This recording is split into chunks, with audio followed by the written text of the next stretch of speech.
Om Namo Bhagavate Vasudevaya. Om Namo Bhagavate Vasudevaya. Om Namo Bhagavate Vasudevaya. Om Namo Bhagavate Om Namo Bhagavate Vasudevaya. Vasudevaya. Narayanam Namaskritya Naram Chaiva Narottamam Devim Sarasatim Vyasam Tato Jayamudiraya Nashtaprayeshu Abhadreshu Nityam Bhagavata Sevaya Bhagavati Uttama Shloke Bhaktir Bhavati Naistiki.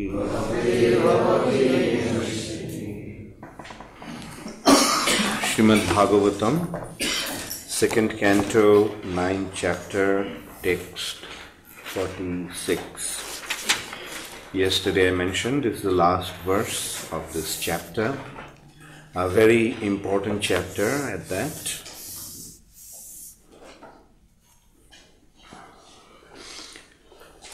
Jad utāhaṁ tvayā pṛṣṭo vairājāt puruṣād idam yathāsīt upākhyāste praśnān anyāṁś kṛtsnaśaḥ utāhaṁ tvayā pṛṣṭo vairājāt puruṣād idam yathāsīt upākhyāste praśnān anyāṁś kṛtsnaśaḥ utāhaṁ tvayā pṛṣṭo vairājāt puruṣād idam yathāsīt upākhyāste yathāsīt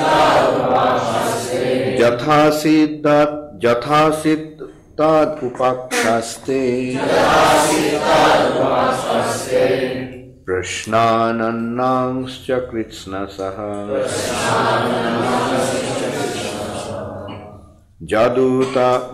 utāhaṁ tvayā pṛṣṭo vairājāt puruṣād idam yathāsīt upākhyāste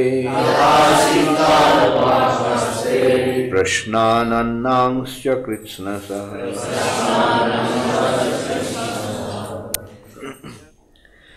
Yat, what? Uta is however. Aham, I. Tvayā, by you. Pṛṣṭaḥ, I am asked. Vairājāt, from the universal form. Puruṣāt, from the personality of Godhead. Idam, this world.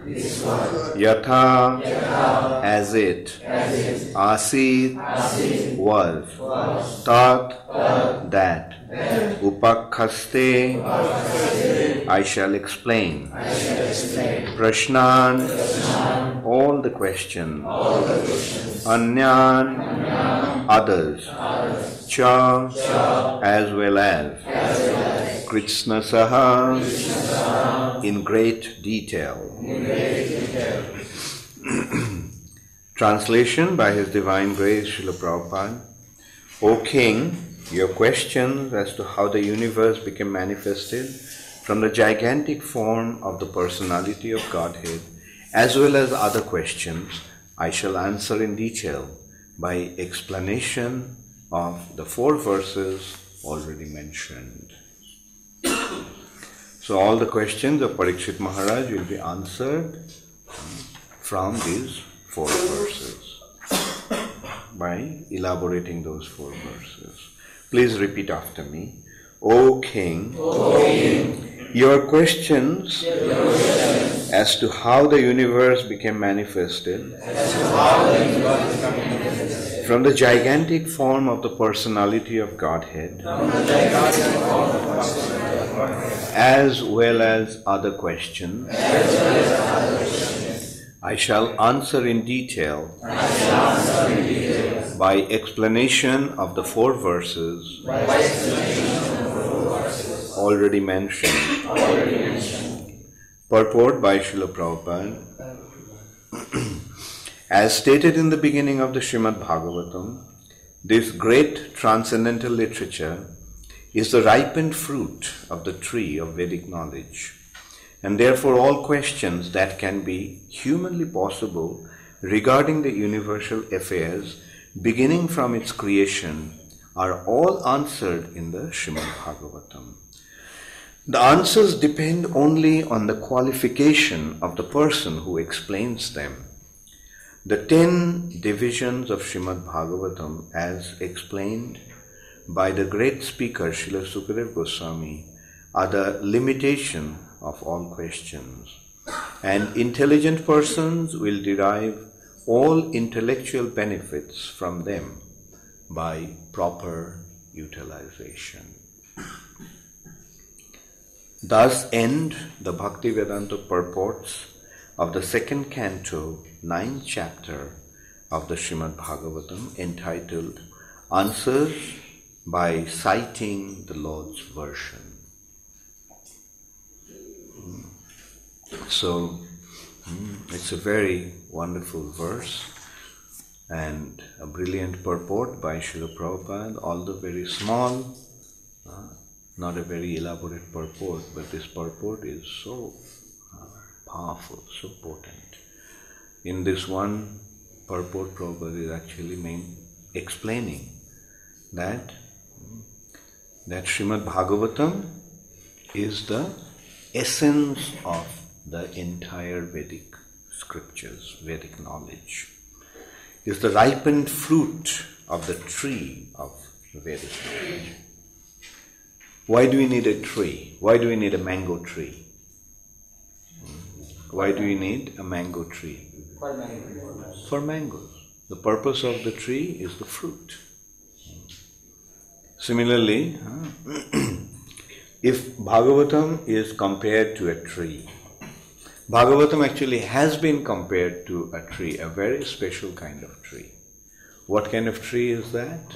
Very good. Kalpa vriksha. Kalpa vriksha.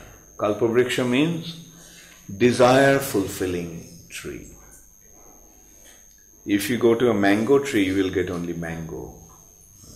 If your desire is to get jam fruit, you will get it from mango tree. But if there is a tree that you can go with any desire, and the tree will be able to supply that, or the tree will supply that.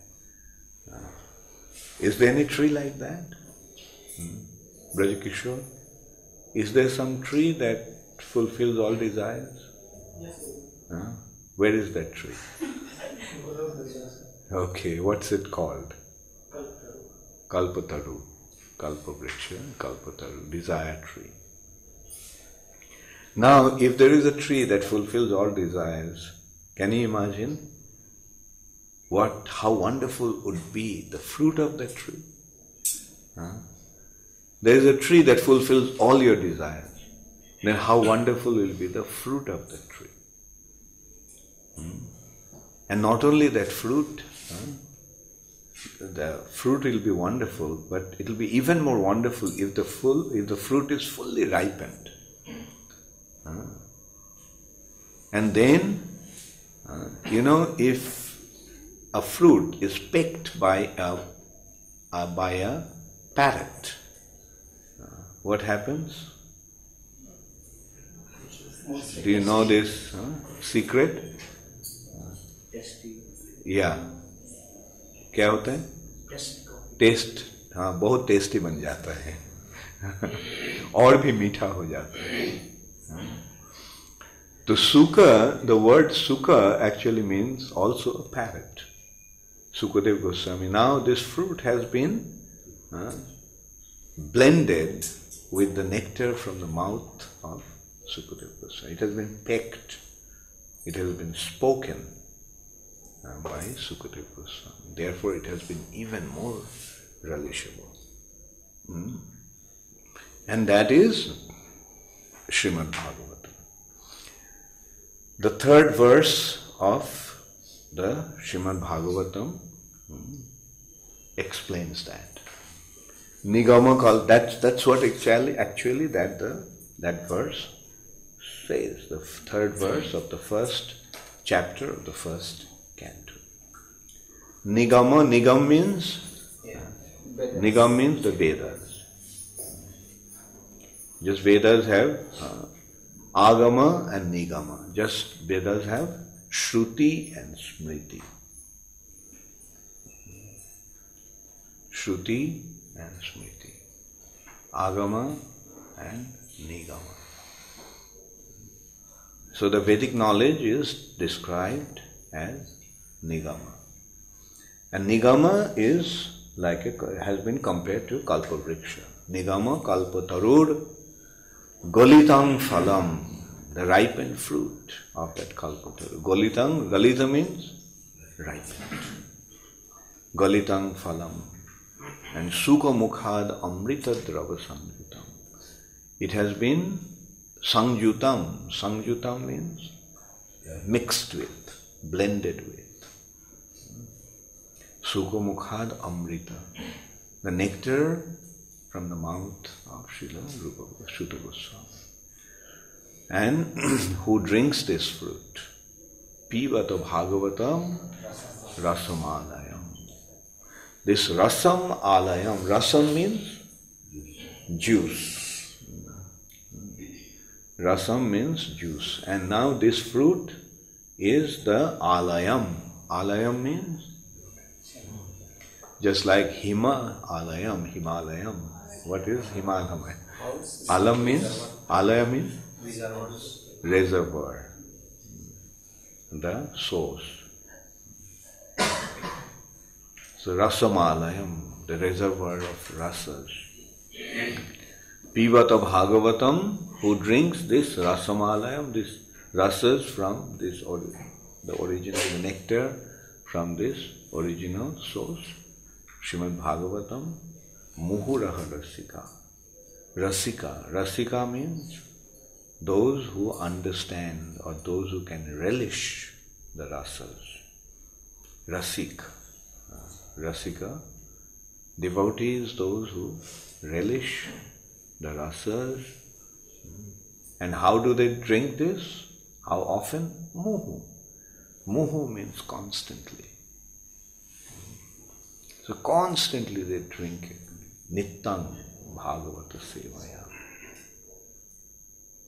So Prabhupada is making a brief mention, reminding us of that fact. Bhagavatam is the desire tree, great transcendental literature, is the ripened fruit of the tree of Vedic knowledge, and therefore all questions that can be humanly possible regarding the universal affair, beginning from its creation, are all answered in the Srimad Bhagavatam. In the Chatushloki also, that has been pointed out. How? How it has been pointed out? Who remembers? Very good. Etavadeva jigyāsam. All the questions is answered by these 4 verses, answered by Srimad Bhagavatam, answered by the presentation of Srimad Bhagavatam within Srimad Bhagavatam. Etavad eva jigyāsam. Annaya vyatireka-bhyam, directly or indirectly, at all time, at all place. Yathāsīt, Rasas. The answers depend. Now, the point is properly making. The answers depend only on the qualification of the person who explains them. Bhagavatam has the answers to all questions. But it will depend upon the expertise of the personality who is answering and his command over the subject of Srimad Bhagavatam. That's why Prabhupada used to challenge. If you have a question, I have an answer. And all those answers make such sense. It's completely clear and perfect answers. There's a book also, I generally recommend everybody to read that book. Perfect question, perfect answers. Read that book and you'll see how Bhagavatam actually, how this subject matter answers everything. If you know this topic, if you know Srimad Bhagavatam, you know everything. You will know everything. And then we can also consider two other books. One is the summary of Srimad Bhagavatam and the other is the expansion of Srimad Bhagavatam. If you read those two books, you will know everything. Those two books are, what is the summary of Srimad Bhagavatam? Summary of Srimad Bhagavatam is Brahma Samhita. Brahma Samhita. Everything, just in about 30 verses, 37, 38 verses, everything has been explained. People have so many doubts, so many confusions about the demigods and Krishna. And that has been so clearly explained in Brahma Samhita. In English, actually the problem is that in English, everything is lumped into the expression God. Everything is God. Therefore, they think that Hinduism is a polytheistic religion. Hinduism believes in many gods and goddesses. Isn't that a misconception? But is Hinduism actually, does Hinduism believe in many gods and goddesses? Or does Hinduism believe in one God? What is your understanding? Yes. Now who are the other gods then? Very good. They are not gods, they are demigods. The demigods are semi-gods. They are not gods. And if we go to Sanskrit, if we go to the word in Sanskrit, if we analyze it from the Sanskrit perspective, it becomes clear. There are two expressions, Devata and Bhagavan. In English, they don't have the brains to understand that. In English language. So all are gods. So therefore Hinduism believes in many gods. They think that only Christianity and Islam are monotheistic religion. They believe in one God. But they don't realize that Hinduism is the real root of all religions. There's one God only. And that is Ishvara Parama Krishna Satchidananda Vigraha. Krishna is the Satchidananda Vigraha. Krishna is the Parama Ishvara. Krishna is the Parameshvara. Supreme Personality of Godhead. And he has different incarnations. Bhagavatam explains that ete changsha kala pungsha krishnastu bhagavan. Different incarnations have been described, and after that it has been pointed out all these incarnations are parts, and the parts of the parts are parts of the parts of the parts of Krishna. Amsa and Kala. But Krishnastu Bhagavan Swayam. But Krishna is the Swayam Bhagavan, Supreme Personality of Godhead. And who are the Devatas? Devatas are different, responsible in charges of the affairs of the universe. The whole creation has been described. So in Brahma Samhita, if you go to Brahma Samhita, then we will see what is an universe. What is one universe? One universe is a bubble rising from the pore of Brahma's body. I'm sorry, Mahavishnu's body. Just one little bubble as he is breathing. So is there only one universe? No. There are unlimited universes. Even the universe, even the material nature is unlimited. Even the number of universes is unlimited. Like we can consider that the universes are rising from universes are manifesting from the body of Brahma, from every pores of Brahma as Brahma is breathing. As Mahavishnu is breathing. Now, is Mahavishnu's body limited? So Mahavishnu's body is unlimited. So the pores in Mahavishnu's body is limited? Is unlimited. So the number of universes is limited? No, it's also unlimited. So this is how inconceivable creation is. And each universe has one Brahman. Each universe has 14 planetary systems. 7 higher planetary systems, 7 lower planetary systems. So scientific understanding. They are not just speculating, they are not imagining. They are speaking the absolute truth, the knowledge that has come from the Supreme Personality of Godhead. And upon seeing those knowledge, they are actually imparting this knowledge.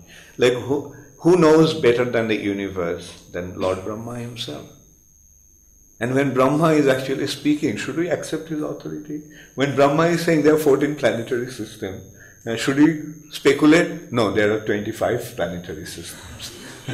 Should we speculate like that? A fool only will speculate. And that's what is happening. Bunch of fools with a little bit of a telescope, they're looking at the sky and they're coming up with all kinds of theories. And with time, those theories are being kicked away. Today, what is a theory accepted by all the scientific world? Day after tomorrow, that theory is kicked away. No, that's not right. Now we have come up with another theory, a better theory. And it's going on and on and on. So the reality is that these people are not very intelligent, nor these people are honest. That's the problem. They don't know, but they claim that they are knowing. If you don't know, and if you claim that you know, is it honest of you? Doesn't it sometimes happen? Like you ask the direction from somebody in a new place, and he tells you something which is not correct. In India, it's a very common thing.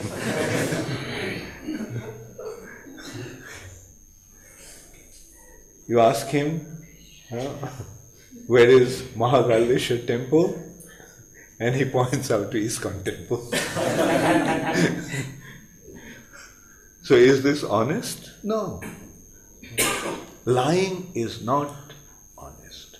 Lying is dishonest. If I don't know, let me admit I don't know. Let me learn. So that is the problem in today's world. This world is being dictated by a group of people who are going on in the name of, who are recognized as scientists and philosophers and wise people, but they do not know. But they're claiming that they know. And the result is chaos. So, but when you go to Srimad Bhagavatam, we get a perfect authoritative understanding.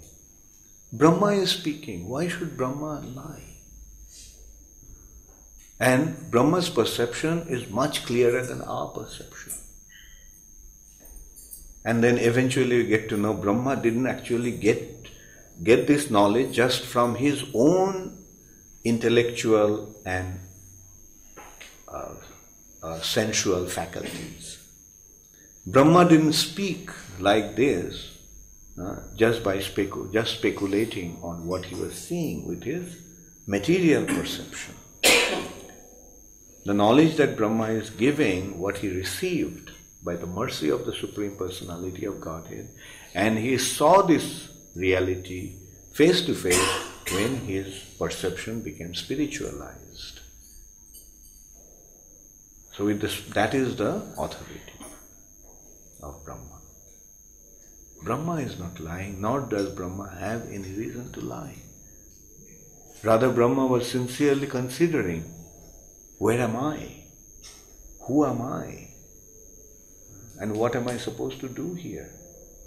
Only after he got the answer to these questions, then only Brahma started to impart the knowledge. And who did he impart the knowledge to? To his son. Which son? The dearmost son. So why should Brahma lie to him? Why should Brahma cheat on him?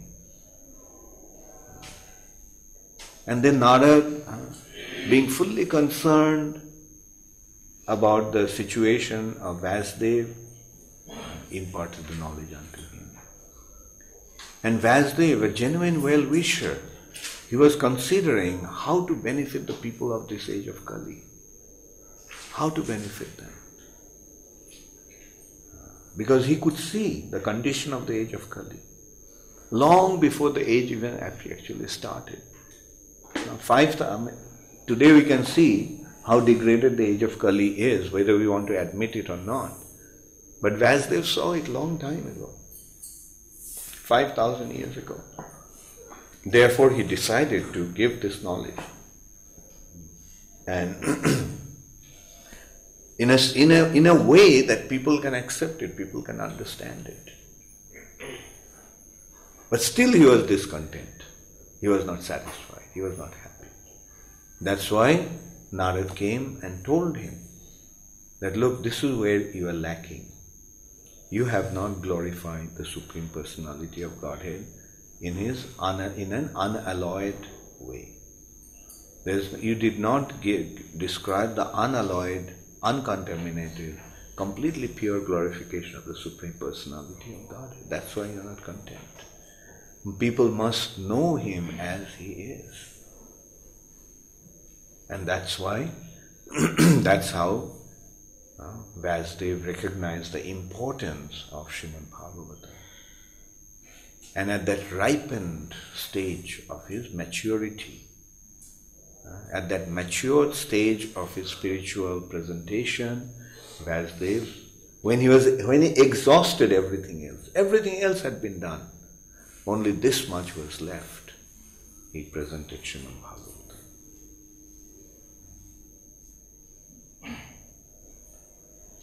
So Brahma Samhita is Brahma's presentation of the absolute truth.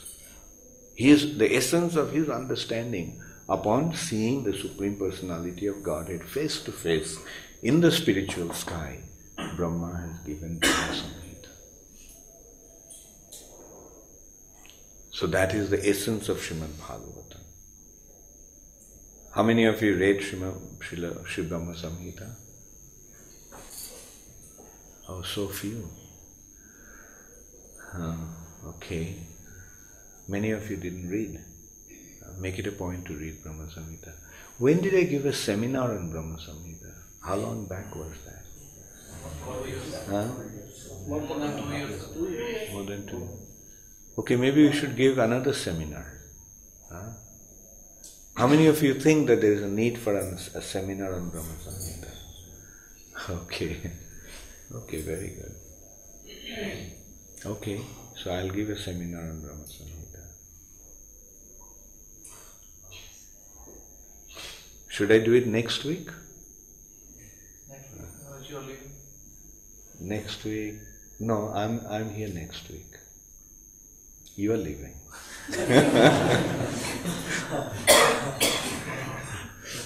And that's why I was thinking, maybe before I go, should I give the seminar in Brahma Samhita? When are you leaving? I'm not sure. Can we start? Can you start it today? आप अगर आदेश करेंगे तो जरूर करेंगे. But in the evening we are doing Chaitanya Charitamrita. Or then let me come back. When I come back, for 3 days we can do Brahma Samhita, right? And in the meantime, let's carry on with Chaitanya Charitamrita. Actually, from 13th I have a class. I have a meeting. GBC meeting is starting here on the 13th, so I'll be very busy with that. So maybe we can do it on 9th, 10th, 11th, or 10th, 11th and 12th. What will be better, President Saab?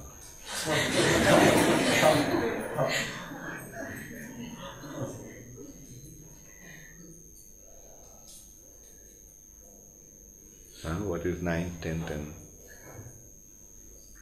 11th? 9th Saturday. 9th Saturday. 9th is Saturday.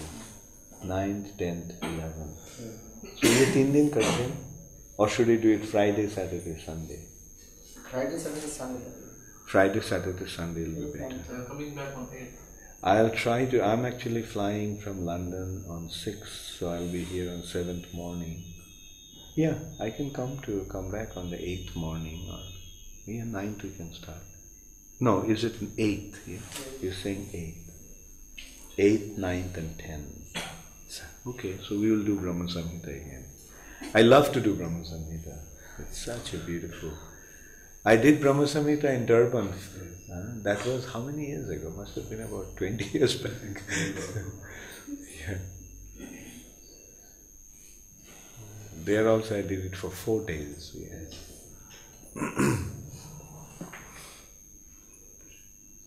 And there will be an exams after that. All right? 3 days, and the 4th day there will be an examination. Okay. So Brahma Samhita is the essence of Srimad Bhagavatam. So if you know Brahma Samhita, you understood Bhagavatam. Everything has been described there. Like in places like Ujjain we find there's such a big confusion about Lord Shiva and Gopal. Isn't it? Shiva and Krishna. मैं शिव भक्त हूँ, आप कृष्ण भक्त हैं. But who is Lord Shiva? Shiv जी कृष्ण से भी बड़े हैं. And Krishna Bhakta just saying, no, Krishna सबसे बड़े हैं. और कारण इसके कारण क्या हो रहा है? संघर्ष हो रहा है. बल्कि शिव जी कौन है? ब्रह्म संहिता में क्या वर्णन है उसका? Okay, Raghav Pandit ji is looking at the Brahma संहिता.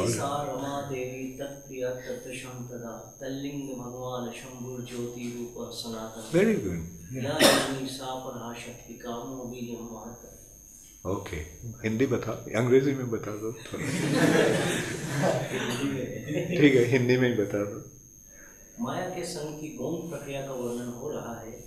भगवत प्रिया चिच्छिति रूपा रमा देवी समस्त जीवों की नीति रूपा है.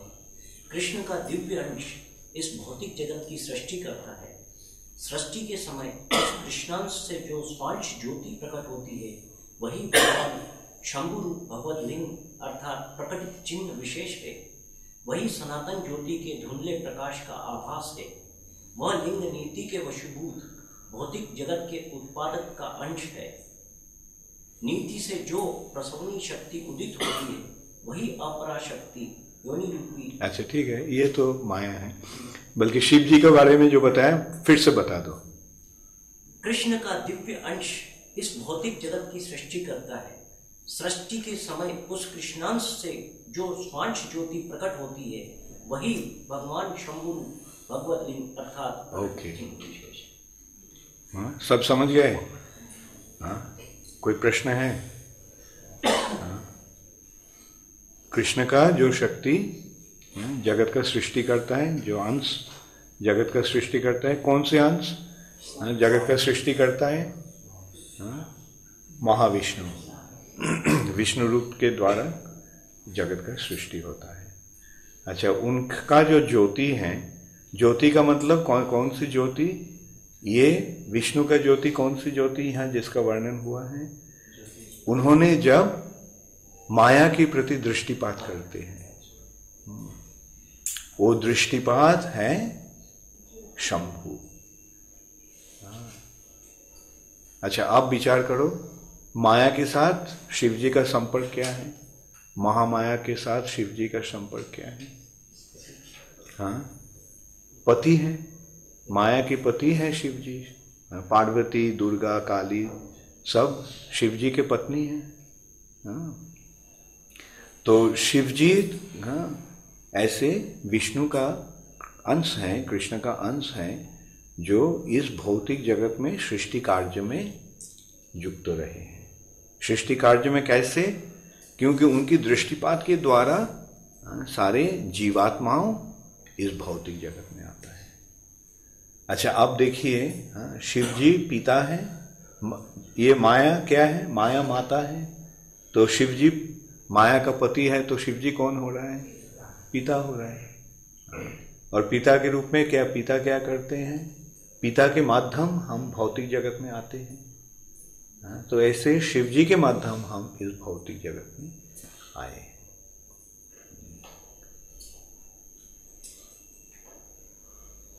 इसलिए शिव जी का पूजा कैसे हो रहा है? लिंग रूप में शिव जी का पूजा हो रहा है। हाँ, सो सब मिल रहा है ना, सिस्टमैटिक में मिल रहा है।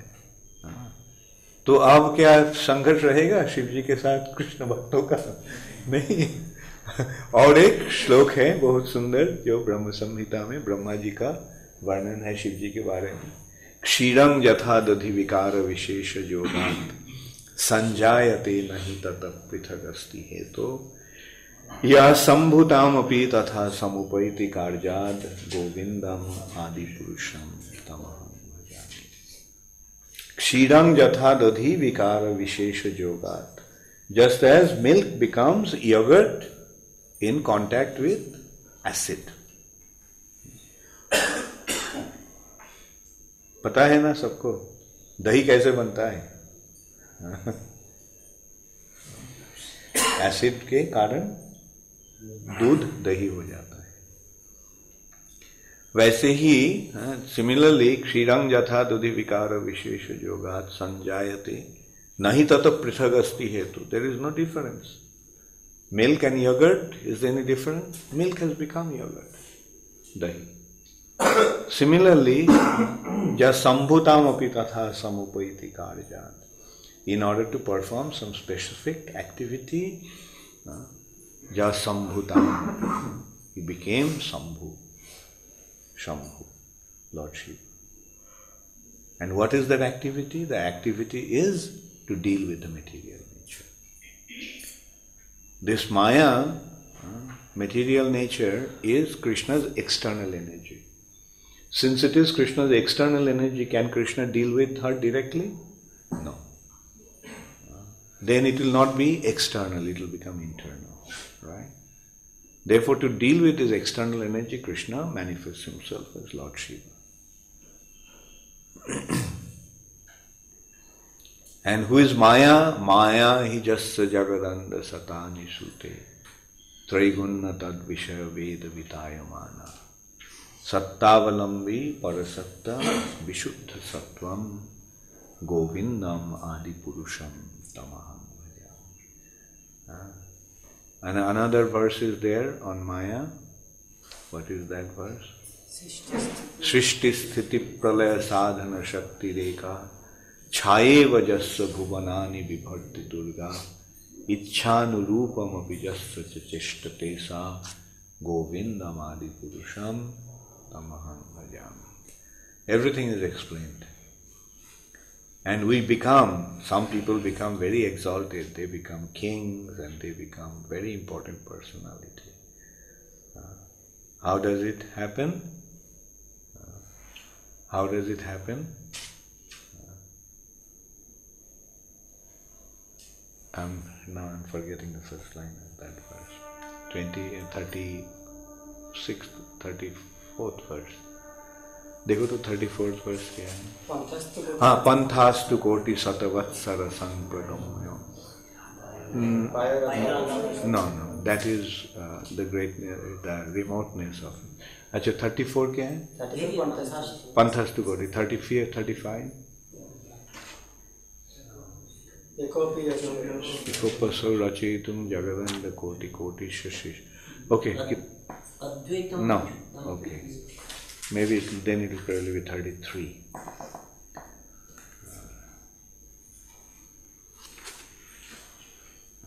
Is idam.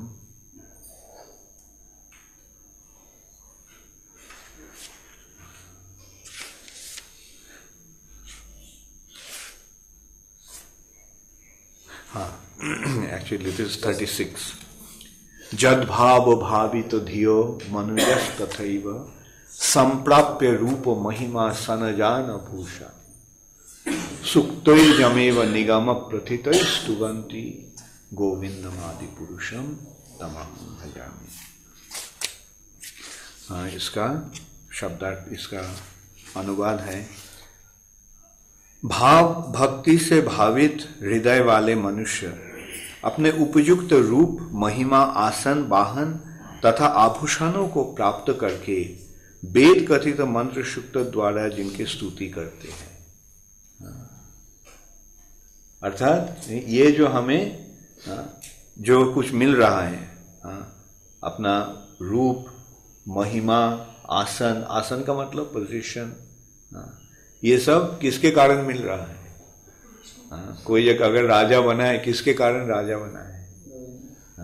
कोई प्राइम मिनिस्टर बना है, किसके कारण बना है? कोई बड़े देश के प्रेसिडेंट बने हैं, किसके कारण बने हैं? कोई बड़े इंडस्ट्रियलिस्ट बने हैं, किसके कारण बने हैं? किसके लिए बन रहा है? ये मिल रहा है, ये सारे भगवान के कारण, भगवान की कृपा से मिल रहा है. तो इसलिए भगवान को ही स्तुति करना चाहिए. ये जब हमें प्राप्ति होता है तो ऐसा नहीं सोचना कि हमारा जिंदगी बन गया है, मैं आप प्रेसिडेंट हो गया है. और ऐसा नहीं सोचना. जो भी महिमा या पद या विभूति मिलता है, वैभव मिलता है, सब केवल भगवान की कृपा से ही मिल रहा है, ये समझ के हमको रहना होगा. क्लास में हिंदी में दे रहा था या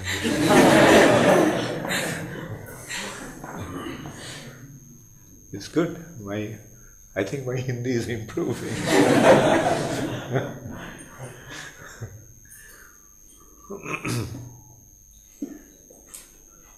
So the answer depends only on the qualification of the person who explains them. The more, the better we have the understanding, deeper is our realization, clearer will be our answers.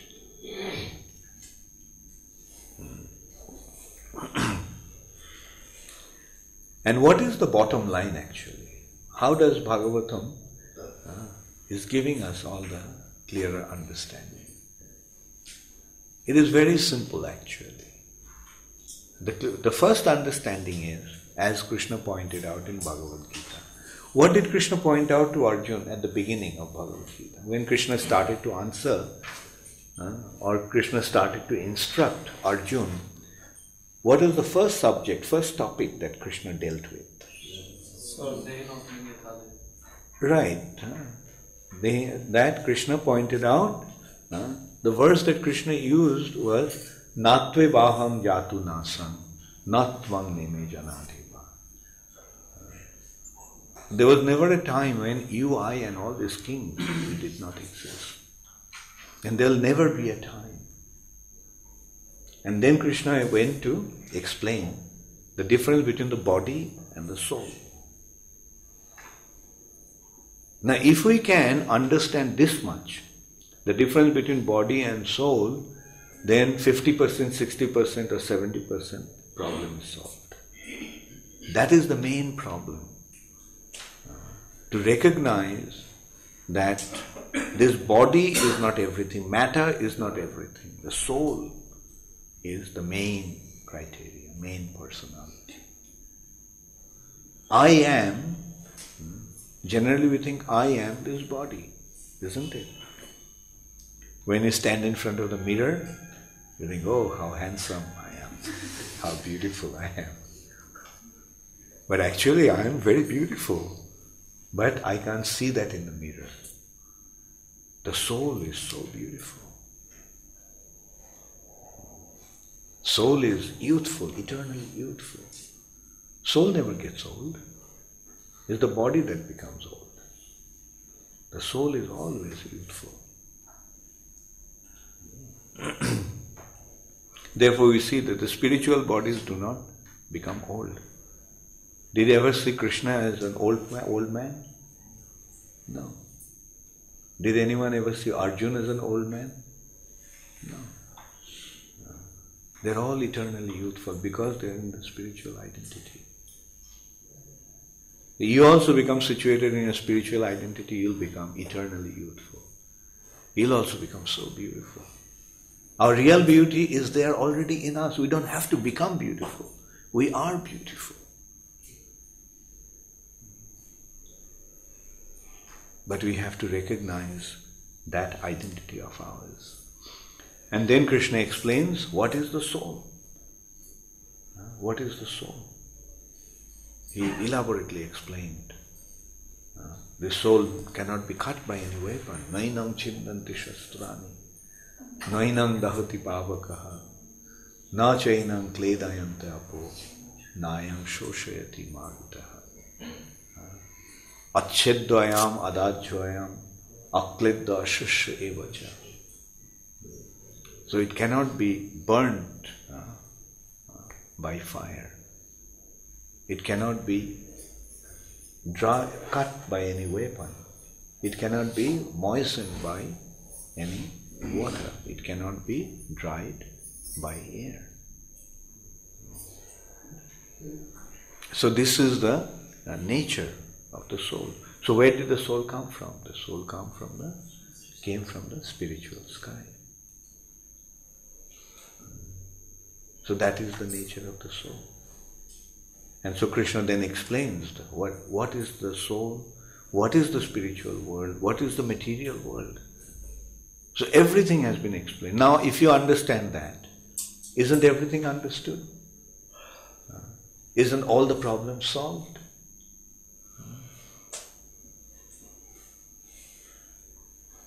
So that is what?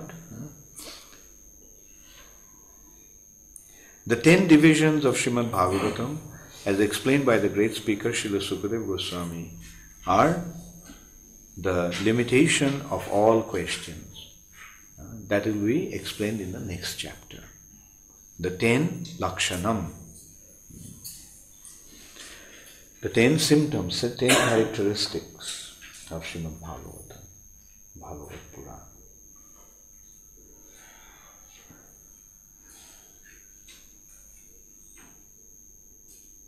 So this is the Vidya Bhagavata Badhi. Our knowledge can go only up to Srimad Bhagavatam. There is nothing beyond that. So this has been explained by in Brahma Samhita, and it has been elaborated in, I mentioned about, one is Bhagavatam has been summarized, another is Bhagavatam is expanded. The expansion of Srimad Bhagavatam is Brihat Bhagavatam. So read that book also. Unfortunately, that book hasn't been translated into Hindi as yet, but it's available in English. That's one book that is brilliant. If you understand that book, you will see like everything is understood. Sitaram has studied that. That's why he is so wise. he quotes Brihad Bhagavatam from time to time. And it's true, like everything will be understood if you read Srimad Brihad Bhagavatam.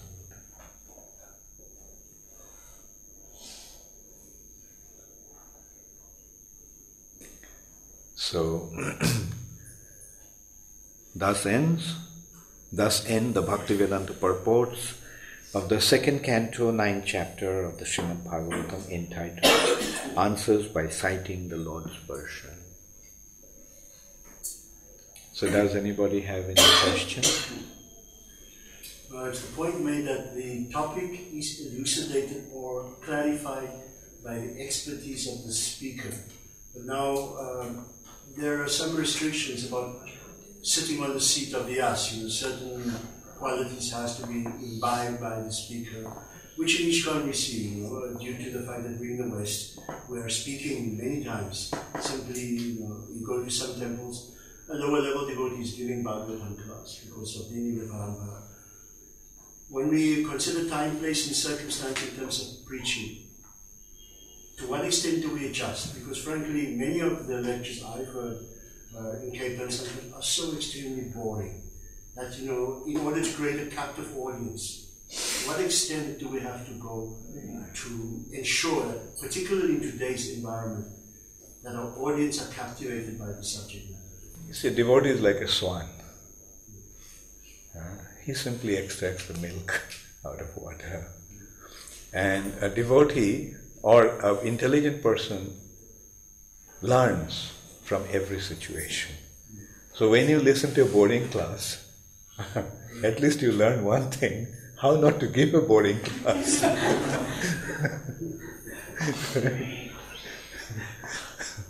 So that's one thing. And the qualification, actually, why did Prabhupada encouraged even the neophyte devotees give classes? Because Prabhupada was pushing them to learn how to speak. Because if you don't practice, you don't really become perfect. But at the same time, Prabhupada made one thing very clear. What is the criteria? What is the qualification for giving a class? That we simply have to repeat what we heard from our authority. That is the qualification. Sometimes maybe at the beginning we will repeat like a parrot. But then, as we advance, our repetitions will be substantiated with realization. And the more realized one is, the more profound will be his class. And at the same time, we also have to consider there are some individuals who give very exciting classes. Like if you ask a movie star to give a Bhagavatam class, you will see the whole city will just come to listen to him. He will make all kinds of tamashas and things, to make it exciting.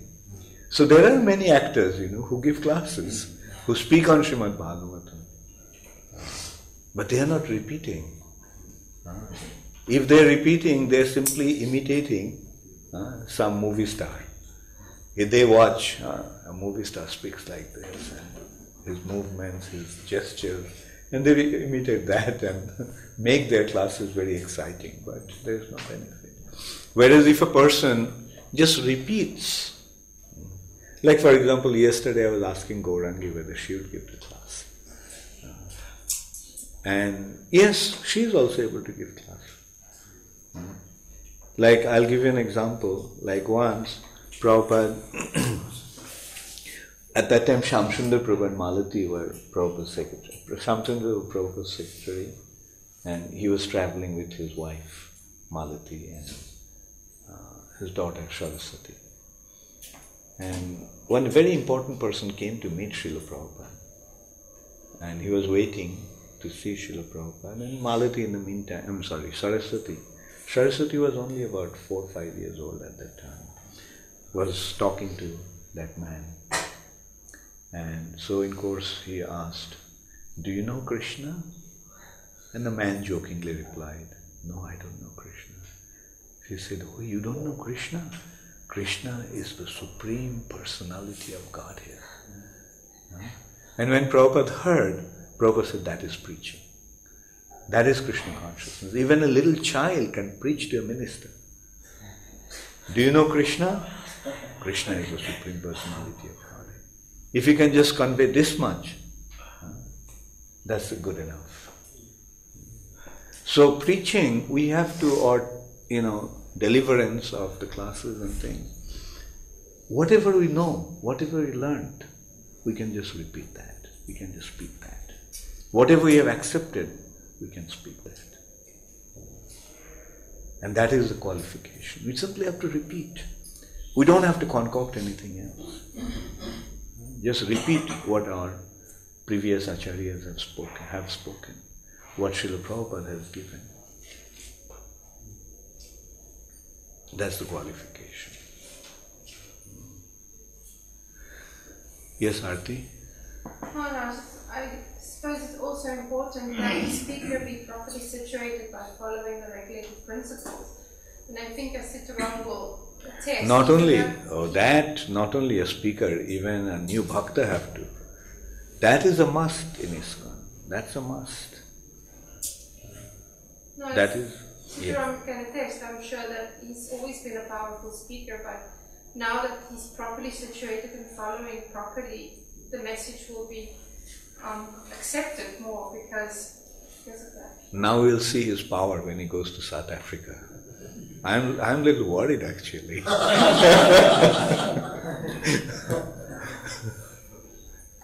If it's a machine gun preaching, maybe it's all right. But if it becomes ballistic missile preaching, then I think there'll be cause of concern. Anyway, I'm sure he will be. I was actually speaking to Sahadev yesterday, and I was telling him that how much I am waiting for you to go back and start preaching there. I'm very balanced, Maharaj, I can say. Oh. I'm very balanced. We will see. Yes. The ballistic missiles are reserved for the demons. The hardcore. And the thing is, in today's world there are so many demons. That's why Mahaprabhu said not to use even machine guns. No weapon. The weapon is love. With our love we have to conquer everybody. But that doesn't mean that we should be naive. We should. We know, but at the same time we have to be strict. Like a doctor. Doctor knows how to treat the patient, but sometimes the doctor has to give injection. Sometimes doctor even have to cut. Right? So yes, in order to benefit, but there's you see that the scalpel in the hand of a doctor is not a weapon. So we may use apparently what appears to be like weapons, but they will be to cure them, to rectify them, to benefit them. Any other question? When Brahma appeared in the lotus, that time he asked himself that who am I? Universe teacher like sometimes we forget who am I. That time we bewildered by Maya. So how can we remember this? Yeah, when Brahma apparently gets bewildered, that is Yogamaya, that's not Mahamaya. That is to enhance Krishna's pastimes. That is Yogamaya. Otherwise Brahma will not get bewildered. Brahma is an associate of the Lord. So he is our Adi Guru, Sampradaya Acharya. So we should never think that Brahma was bewildered. That is just Yogamaya.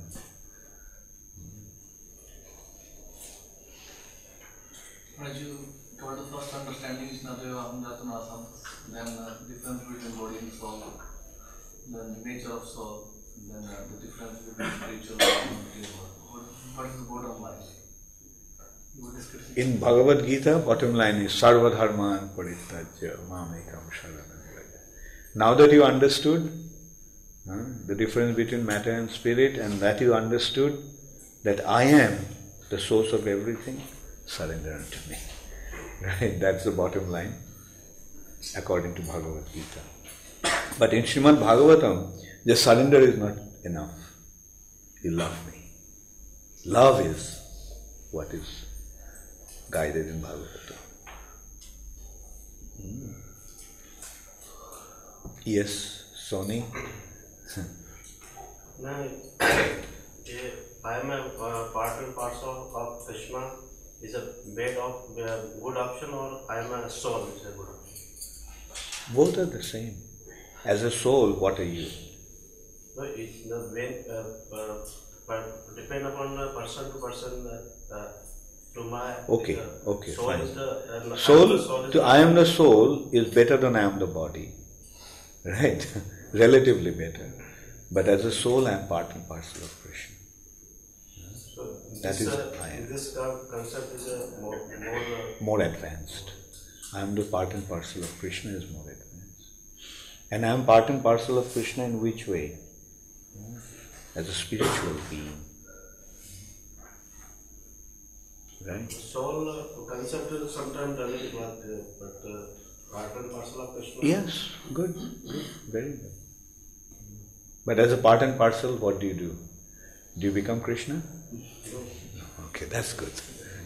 But if one thinks that as part and parcel he is Krishna, he is God, then that's not correct. Another thing about the preaching, I think the preaching also have inner and outer suggestions. While preaching and person advancing. When you are preaching, you are teaching yourself also. Yeah. You are preaching to yourself also. And while preaching, one consider that better I admit all that and then further. That is up to you. So he starts accepting all the things first himself and then. Yeah, very good. Good. Thank you. Shamangi, you came back. I thought you were coming back day after tomorrow. Actually, Shamangi went to Surat, her own place. She was staying in her old house and she didn't want to stay there. She came back. I'm very happy that you're missing Ujjain like this. So, that's what we want actually. This place will become so attractive that people will leave their home and come here to stay. Very good. Thank you. And welcome back to Ujjain.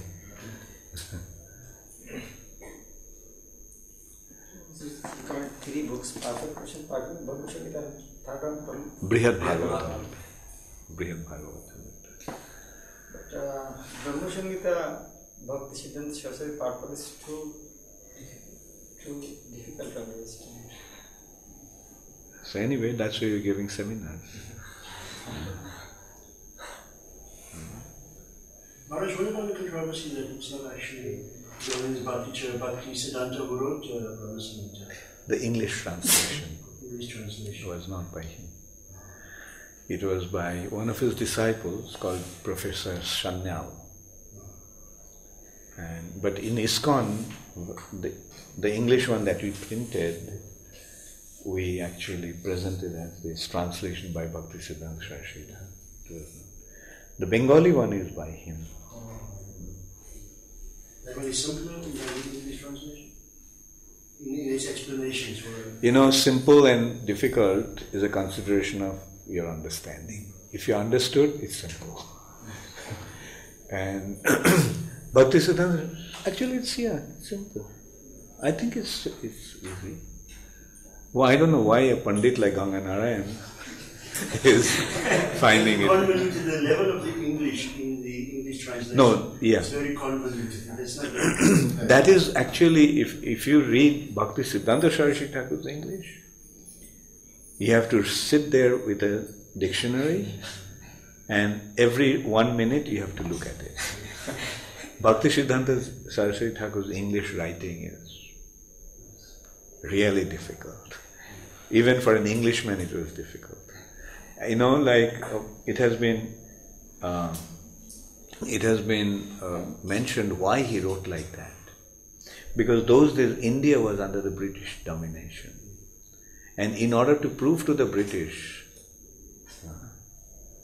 that how Indian culture and Indians are better than them, he wrote in a language that was even difficult for them to understand. That shows his expertise and command over the language. He wrote in, actually the real good style, what is a good style of writing? One thing, of course, as I told you the other day, short and crisp, but clear. The thing is that use as few words as possible. As few words as possible to express your ideas. That's one thing. Another thing is, this of course I added, but the main point is that it should be simple. The meaning should come out very clearly. It should be powerful. The word selection should be there to use the powerful words, powerful expressions. But when one reads it, he should get a clear understanding of the topic. So, but Bhaktisiddhanta Saraswati Thakur's writing was not in conformity with that understanding. It was really high-flown. And he deliberately did that to show the British. Actually, because they were ruling over India, they had that complex. They used to think all the Indians are useless. But he pointed out that today with your physical power you may be dominating, but spiritually we are far advanced than you are. And by Prabhupada's mercy they are realizing that today. The world has progressed, world is progressing rapidly. And when it comes to English language, you have lived in England also. You have seen, Englishmen don't even know English, right? Bernard Shaw actually mentioned, why can't the English learn how to speak? The Frenchmen have their language, so do the Italians and Greeks, but an Englishman doesn't know how to speak. Why can't the English learn how to speak? She should be taken out and hung for the cold-blooded murder of the English tongue. Okay, thank you very much. All glory is to God.